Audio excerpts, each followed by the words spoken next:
जय Hind and welcome back to the channel. कैसे हैं आप लोग? आशा करते हैं आप लोग मस्त होंगे। और कैसे चल रहा है आप लोग का एग्ज़ाम, हमें बताइएगा ज़रूर, ठीक है। आज हम लाए हैं क्लास ट्वेल्थ का 4 फरवरी के दृष्टिकोण से पॉलिटिकल साइंस यानी कि राजनीतिक शास्त्र का हम लोग 2025 के एग्ज़ाम के दृष्टिकोण से मोस्ट सिलेक्टेड क्वेश्चन लेकर आए हैं। और ये जो सीरीज हम लाए हैं, पूरा सिलेबस आप लोगों का कवरेज होगा, ठीक है। टॉप 80 प्रश्न हम लोग देखेंगे और इससे बाहर और बेहतर हमको नहीं लगता है कोई मिल सकता है, क्योंकि ये हूबहू आपके एग्ज़ाम वाला प्रश्न है, एग्ज़ाम के जैसा प्रश्न होगा, ठीक है। हर एक बात बताया नहीं जाता, आप लोग अच्छे से देख लीजिए। और आइए हम लोग शुरू करते हैं। तो ये टोटली आप लोगों के लिए पॉलिटिकल साइंस का ये क्वेश्चन है, आप लोग अच्छे से मिला लीजिए और इसे एक नज़र देखकर एग्जाम में आप लोग जाइए। चलिए शुरू करते हैं हम लोग आज को फर्स्ट क्वेश्चन से। आज का फर्स्ट क्वेश्चन क्या बोलता है, देखते हैं, ठीक है। आज का फर्स्ट क्वेश्चन है, भारतीय राष्ट्रीय कांग्रेस के संस्थापक कौन थे? भारतीय राष्ट्रीय कांग्रेस के संस्थापक कौन थे? तो भारतीय राष्ट्रीय कांग्रेस के संस्थापक 1885 ईस्वी में ए.ओ. ह्यूम के द्वारा भारतीय राष्ट्रीय कांग्रेस की स्थापना की गई थी। इंग्लैंड के वर्तमान प्रधानमंत्री कौन है? तो समय के अनुसार इनमें से कोई नहीं हो जाएंगे, ये करंट का सेशन हो जाता है। अभी देख लीजिएगा इंग्लैंड के प्रधानमंत्री कौन है। प्रत्यक्ष प्रजातंत्र किस देश में है? प्रत्यक्ष प्रजातंत्र जो है स्विट्जरलैंड में लागू है। किसमें? स्विट्जरलैंड में लागू है। नेक्स्ट क्वेश्चन है, निम्न में से कौन भारतीय संघीय व्यवस्था की विशेषता नहीं है? संघीय व्यवस्था की इनमें से कौन है जो व्यवस्था नहीं है? तो दोहरी नागरिकता है जो भारतीय संघीय व्यवस्था की विशेषता नहीं है। भारतीय संघीय व्यवस्था में किसे अधिक शक्तियां प्राप्त है? भारतीय संघीय व्यवस्था में किसे, यानी कि सेंटर को, केंद्र को सर्वाधिक शक्ति प्राप्त है, ठीक है। नेक्स्ट है, किस राज्य में हाल ही में विभक्त कर भारत के 29वें राज्य के रूप में तेलंगाना की स्थापना हुई? ये तो 29 में जब बना तब था, लेकिन अभी भारत में कुल 28 ही राज्य है, ठीक है। तो तेलंगाना के राज्य किस राज्य से अलग होकर था? आंध्र प्रदेश से अलग होकर तेलंगाना का राष्ट्रीयकरण हुआ था 2 जून 2014 को। केंद्र सरकार संबंधों में प्रमुख अड़चनें क्या रही है? केंद्र सरकार के संबंधों में प्रमुख अड़चन क्या रही है? अनुच्छेद 356, राज्यपाल की भूमिका और राज्यों की केंद्र पर निर्भरता, ये इनमें से सभी हो जाएंगे। नेक्स्ट क्वेश्चन है, सौराष्ट्र किस राज्य का अंग है? सौराष्ट्र जो है किस राज्य का अंग है? तो सौराष्ट्र जो है गुजरात का अंग है। सौराष्ट्र गुजरात के अंतर्गत आते हैं सौराष्ट्र। नेक्स्ट क्वेश्चन है, संविधान के किस अनुच्छेद में केंद्र और राज्य के बीच विधायी संबंधों का उल्लेख है? केंद्र और राज्यों के बीच विधायी शक्ति का उल्लेख अनुच्छेद 245 से 255 के बीच इसका वर्णन है। बजट का संबंध किस पक्ष के साथ है? बजट का संबंध जो है आय और व्यय के दृष्टिकोण से होता है, आकलन किया जाता है। भारत में वित्त आयोग का कार्यकाल कितना है? भारत में वित्त आयोग का कार्यकाल होता है 5 वर्ष के लिए। कितना? 5 वर्ष के लिए। राज्यों का पुनर्गठन आयोग कब बना? राज्यों का पुनर्गठन आयोग कब बना? 29 दिसंबर 1953 को। रजवाड़ों को भारतीय संघ में शामिल करने की जिम्मेदारी किसे दी गई? रजवाड़ों को भारतीय संघ में शामिल करने की जिम्मेदारी किसे दी गई? तो होता है सरदार पटेल को रजवाड़ों को जिम्मेदारी दी गई थी। नेक्स्ट क्वेश्चन है, स्वतंत्र भारत में प्रथम उप प्रधानमंत्री कौन हुए? प्रथम उप प्रधानमंत्री सरदार पटेल जी बने थे। स्वतंत्रता प्राप्ति के बाद निर्मित भारत सरकार में गृह मंत्री किसे बनाया गया था? तो गृह मंत्री के पद पर सरदार वल्लभ भाई पटेल को सुशोभित किया गया था। चलिए हम लोग देखते हैं 16 नंबर क्वेश्चन। 16 नंबर क्वेश्चन क्या 16 नंबर क्वेश्चन है, भारत में राष्ट्रपति की स्थिति तुलनात्मक दृष्टि से निम्नलिखित में से किसके समान है? निम्नलिखित में से किसके समान है? तो ब्रिटिश महारानी के समान है। ऑन लिबर्टी शीर्षक पुस्तक के लेखक कौन है? ऑन लिबर्टी शीर्षक पुस्तक के लेखक है जे.एस. मिल। कौन है? जे.एस. मिल। निम्नलिखित में से कौन एक राज्य का तत्व नहीं है? कौन जो एक राज्य का तत्व नहीं है? तो राजनीतिक दल जो है एक राज्य का तत्व नहीं है। भारत में प्रथम आम चुनाव कब हुए थे? 1951-52 में। लेकिन 51 भी है और 52 भी है, तो कौन हो जाएंगे? 52 हो जाएंगे। नेक्स्ट क्वेश्चन है, भारत के पहले कानून मंत्री कौन थे? भारत के पहले कानून मंत्री कौन थे? अंबेडकर साहब। कौन भारतीय व्यक्ति भारत का प्रथम गवर्नर जनरल था? प्रथम गवर्नर जनरल कौन थे? सी राजगोपालाचारी। भारत के प्रथम राष्ट्रपति कौन थे? भारत के प्रथम राष्ट्रपति थे doctor Rajendra Prasad. Next question है, 1970 में जनता पार्टी की भारी जीत के बाद तुरंत देश में प्रधानमंत्री कौन बने थे? तुरंत देश में प्रधानमंत्री किन्हें बनाया गया था? चौधरी चरण सिंह जी को बनाए गए थे।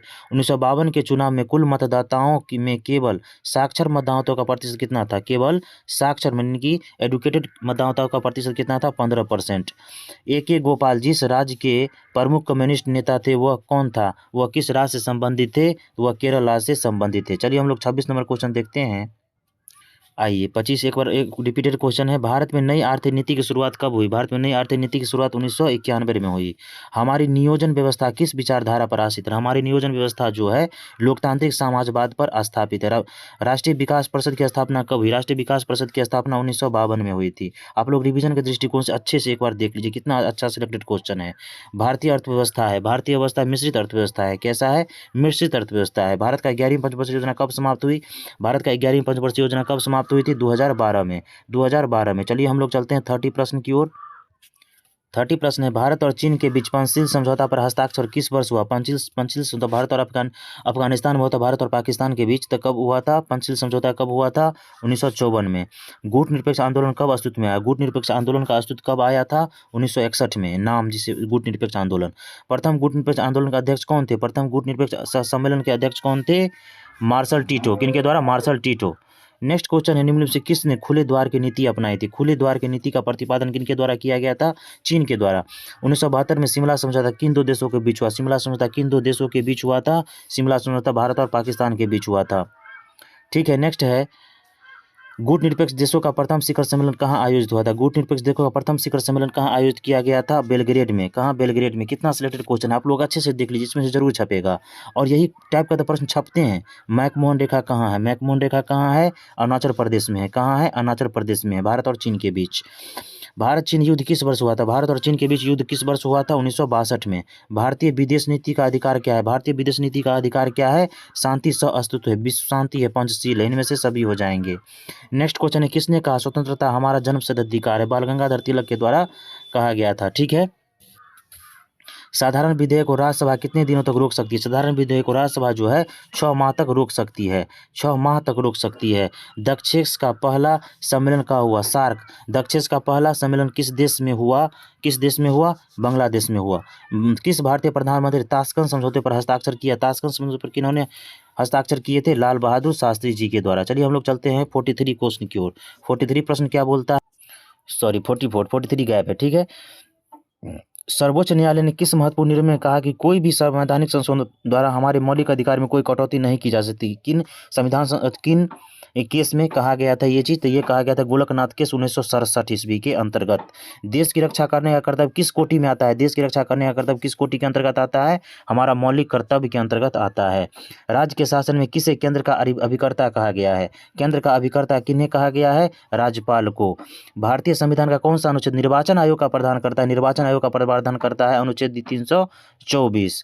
भारत के संविधान में कितने मौलिक कर्तव्य का प्रावधान किया गया? मौलिक कर्तव्य बोल रहा है ना, कितने मौलिक कर्तव्य का प्रावधान किया गया है? 11। राज्य के संवैधानिक प्रमुख कौन होते हैं? राज्य के संवैधानिक प्रमुख होते हैं राज्यपाल। भारत में पहला नगर निगम कब स्थापित किया गया था? भारत में पहला नगर निगम कब स्थापित किया गया था? 1687। कब? 1687 में। नेक्स्ट है, राज्यसभा का सभापति कौन होता है? राज्यसभा का सभापति होते हैं उपराष्ट्रपति। राज्यसभा में प्रतिनिधित्व होता है, राज्यसभा में प्रतिनिधित्व कौन होता है? राज्यसभा में प्रतिनिधित्व होते हैं राज्यों का। राज्यसभा जो है राज्यों का प्रतिनिधित्व करता है, यही बोला गया है। राज्यसभा में मनोनीत सदस्यों की कितनी होती है? राज्यसभा में मनोनीत सदस्यों की संख्या कितनी होती है? 12। किस वर्ष श्रीमती इंदिरा गांधी ने आपातकाल की घोषणा की थी? श्रीमती इंदिरा गांधी जी के द्वारा आपातकाल की घोषणा किस वर्ष की गई थी? 1975 के में की गई थी। चलिए हम लोग नेक्स्ट क्वेश्चन की ओर चलते हैं। नेक्स्ट क्वेश्चन 55 नंबर पे आइए। 55 नंबर क्वेश्चन क्या बोल रहा है? किसने कहा कानून के बल पर बिना अधिकार एक शब्द की तरह है जिसे मनुष्य की कोई सुरक्षा नहीं हो सकती? किनके द्वारा कहा गया था? थॉमस हॉब्स के द्वारा कहा गया था। अधिकारों की सामाजिक उपयोगिता का सिद्धांत किसने प्रतिपादित किया? अधिकारों की सामाजिक उपयोगिता का सिद्धांत किसने प्रतिपादित किया था? जॉन लॉक के द्वारा। यही सब तो पूछते हैं कथन में जी, किनके द्वारा क्या कहा गया था, और विद्यार्थी फंस के आ जाते हैं। देखिए सारा का सारा मैंने इसमें कवरेज कर दिया है, आप लोगों को किसी प्रकार की दिक्कत नहीं होना। अधिग्रहण युक्त व्यक्तिवाद की अवधारणा किसके चिंतन में निहित है? अधिग्रहण युक्त व्यक्तिवाद की अवधारणा किसके चिंतन में? ये जो है हॉब्स एवं लॉक हो जाएंगे। नागरिक गणतंत्रवाद का सूत्र किसने प्रतिपादित किया था? नागरिक गणतंत्रवाद का प्रतिपादन किनके द्वारा किया गया था? अरस्तु जी के द्वारा किया गया था। नागरिक निष्क्रियवाद पदबंध प्रतिपादित किनके द्वारा किया गया था? नागरिक निष्क्रियवाद का प्रतिपादन एंथोनी गिडिनसन के द्वारा किया गया था। किसने कहा कि धर्म लोगों के लिए अफीम है? किसने कहा था धर्म जो है लोगों के लिए अफीम के समान है, नशा के समान है? Karl Marx. चलिए हम लोग आते हैं नेक्स्ट क्वेश्चन की तरफ। 61 क्वेश्चन क्या है देख लीजिए। 61 क्वेश्चन है, 61 क्वेश्चन है, मंत्री परिषद सामूहिक रूप से किसके प्रति उत्तरदायी होते हैं? मंत्री परिषद सामूहिक रूप से लोकसभा के प्रति उत्तरदायी होते हैं। भारत के समस्त कार्यपालक शक्ति किसमें निहित है? भारत की समस्त कार्यपालिका शक्ति किन में निहित है? भारत की समस्त कार्यपालक शक्ति राष्ट्रपति में निहित है। किन में निहित है? राष्ट्रपति में निहित है। सुरक्षा परिषद के कोई अस्थायी सदस्य का कार्यकाल क्या होता है? सुरक्षा परिषद के कोई अस्थायी सदस्य का कार्यकाल, अस्थायी सदस्य बोल दिया तो बोलेगा 2 साल। वित्त विधेयक को राज्यसभा कितने दिनों तक रोक सकती है? वित्त विधेयक को राज्यसभा जो है 14 दिन तक रोक सकती है वित्त विधेयक को राज्यसभा। केंद्र और राज्य संबंधों के बीच प्रमुख बाधा क्या है? केंद्र और राज्यों के संबंधों के बीच प्रमुख बाधा कौन से हो जाएंगे? 356 राज्यपाल का पद, केंद्र और राज्य के ऊपर निर्भरता, इनमें से सभी हो जाएंगे। संविधान के किस भाग में मौलिक अधिकारों की चर्चा की गई है? मौलिक अधिकार की चर्चा जो है भाग 3 में की गई है। ठीक है। चुनाव अंक कोटा निकाल कर मतों की गणना किस प्रणाली के अंतर्गत की जाती है? इनकी प्रणाली किन के अंतर्गत की जाती है? अनुपातिक एकल प्रतिनिधित्व प्रणाली के द्वारा। किस संविधान संशोधन के द्वारा नगर निकायों को आर्थिक दर्जा दिया गया है? नगर निकायों का आर्थिक दर्जा जो है 74वां संविधान संशोधन, 73वां पंचायती राज होता है। नेक्स्ट क्वेश्चन है, भारतीय संसद के उच्च अथवा द्वितीय सदन क्या कहलाता है? उच्च सदन अथवा द्वितीय सदन। उच्च सदन कहलाता है उच्च सदन, उच्च सदन क्या कहलाता है? उच्च सदन कहलाता है राज्यसभा, द्वितीय सदन राज्यसभा, प्रथम लोकसभा, निम्न सदन लोकसभा। लोकसभा में बिहार के सांसदों की लोकसभा में बिहार से 40 सदस्य चुन के जाते हैं, राज्यसभा में 16 बिहार से। संविधान के किस अनुच्छेद के अनुसार राष्ट्रपति 2 आंग्ल भारतीयों को लोकसभा में मनोनीत कर सकता है? राष्ट्रपति 2 आंग्ल भारतीयों को सिलेक्ट कर सकता है किनके अंतर्गत? अनुच्छेद 331 यानी कि 331 के तहत। 72 नंबर क्वेश्चन क्या बोलता है? विधान परिषद के अध्यक्ष को क्या कहा जाता है? विधान परिषद के अध्यक्ष को क्या कहा जाता है? विधान परिषद के अध्यक्ष को कहा जाता है सभापति। राज्य विधानमंडल में विधान परिषद को जाना जाता है किस नाम से जाना जाता है? विधान परिषद को किस नाम से जाना जाता है? उच्च सदन के नाम से जाना जाता है राज्य में। जिस प्रकार राज्य में लोकसभा उसी प्रकार विधानसभा। विधान परिषद में सदस्यों की संख्या कितनी होती है? बिहार विधान परिषद में सदस्यों की संख्या कितनी है? बिहार विधान परिषद में सदस्यों की संख्या 75। ठीक है। जबकि ये विधानसभा ये इसमें क्या है 243 है किसमें? विधान सभा में। विधानसभा की बैठक की गणपूर्ति के लिए कम से कम कितने सदस्यों की उपस्थिति आवश्यक है? विधानसभा की बैठक की गणपूर्ति के लिए कम से कम कितने सदस्यों की आवश्यक है? 1/10 और 10 सदस्यों की आवश्यकता है। एक साल में विधानसभा के कितने अधिवेशन हो सकते हैं? 2 अधिवेशन हो सकते हैं, 6 महीने पर 2 अधिवेशन। संविधान का कौन सा अनुच्छेद संसद को राजसूची के किसी विषय पर विधान बनाने की शक्ति देता है? किसमें? अनुच्छेद 249 के तहत। नेक्स्ट है, भौतिक समानता का अर्थ क्या है? भौतिक समानता का अर्थ क्या है? भौतिक समानता का अर्थ है सामाजिक समानता। राज्यसभा के सदस्यों का कार्यकाल कितना होता है? 6 साल के लिए।